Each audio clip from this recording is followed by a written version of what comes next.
This is DJI Mini 2 SE, and today I'll show how you can swap a battery on this device.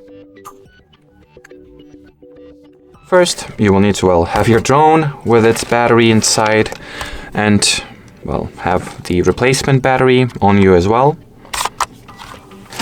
So if you would like to change, switch or swap your battery, just look at the camera, then look at the opposite direction here.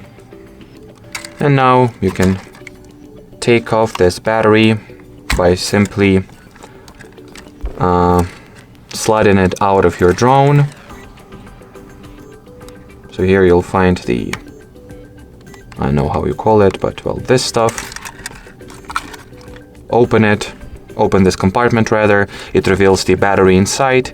Now hold this clips here, hold it in, and then push the battery out. Now take a new replacement battery, push it inside, make sure that you slot it like that, then close this compartment, and that will be it. The battery has been swapped successfully. So, thanks for watching, thanks for your attention, and bye-bye.